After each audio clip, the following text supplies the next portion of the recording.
practice, practice, practice, practice, practice. You make mistake after mistake, like a golfer makes a mistake after mistake. Former Marine gunship pilot and author Robert Kiyosaki recalls a time during his military service when he was flying a gunship and his engines died. He remarks that most people in that moment pull back in order to get the plane to stay up. The natural tendency is to pull back, but he says the Navy trains its pilots to not panic when the engines die and everything stops. He says they train them to push down. He compares this to life and how we can either pull up when we're knocked down or push down and keep moving forward. He believes that those who pull down will be the ones that will be successful because they are prepared for the ups and downs that life will bring, but they won't be stopped from the mission that they have for their life. Robert believes that we must always be pushing ourselves to be better tomorrow than we are today. This drive will help us keep pursuing knowledge and feed our brain, and from this we'll be able to think in new ways and better ourselves for the future. He stresses that in order to be prepared for what is coming, we must think differently about our money. Most important words in money are basic. There's only 4: assets, liabilities, cash flow. Working not just to make income to buy more things, but to put that income toward assets that can generate money for us down the road. Once we have the assets working for us, we can move closer to financial freedom instead of just working for income and paying the bills. Robert wants people to think differently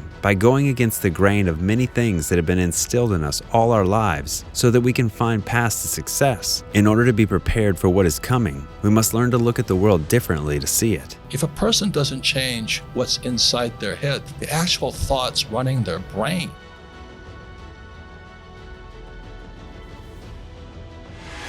knocked down 3 times, but kept coming back alive. Trying to see a lift off my aircraft carrier. I look down at my gauges, flying around with this, and I can see something flickering. I said, oh my God, here I am with rockets, machine gun, a crew of 5. I go, oh my God, it's called the NG gauge. I meant there was something wrong with my turbines. Suddenly, boom, the thing quits, stomach comes up. All of a sudden, I'm looking down like this, and the natural tendency for anybody in that situation is to pull back, pull back. But the Marine Corps and Navy trains us so well, the moment that engine quit, we're trained by practice to push forward. So the people that will be successful in this room are the people that when it gets tough, you push forward.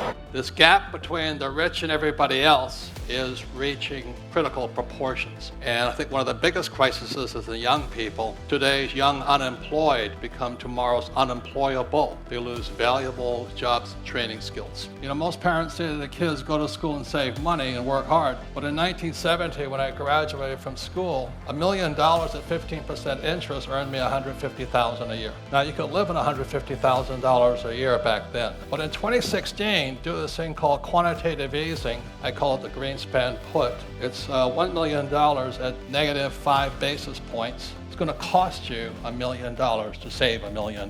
That is how deteriorated our financial systems have become. And this is one of the causes between the gap between the rich and the poor. Assets are very simple. You can plant an apple seed, and the apple seed grows into a tree. You harvest the apples, you sell the apples, you reinvest your profits, and you keep building an orchard. That's how you get rich. And I think when you say to somebody, live below your means, you wipe their spirit out. It's like saying somebody, if you want to lose weight, go on a starvation diet. It doesn't make you healthier to starve yourself. So I would rather get financially educated. That's why I read your books, because this is my greatest asset. I want to feed my brain so that I can expand my means without getting into excessive debt or where I start to lose. Because debt, I could say, is a two-edged sword. But telling somebody to live below your means is almost inhumane. I never felt good doing it. I wanted to strive to do better every day. I want to do better every day. I was in my jet, but it was a little Learjet. I look up and there's a 727 and I taxi under it. I said, it's big boys and their toys, but nonetheless it inspired me. I said, okay, I'm in a Learjet now, it's time to step up. And it doesn't mean the jet will make me happier. What makes me happier is the wanting to get better, to get smarter, to do better. Most people are so busy working for money, so busy trying to pay their bills, and so busy buying liabilities they think are assets. So my first gift to Kim was the counting game to get her head in here, and today we're financially free.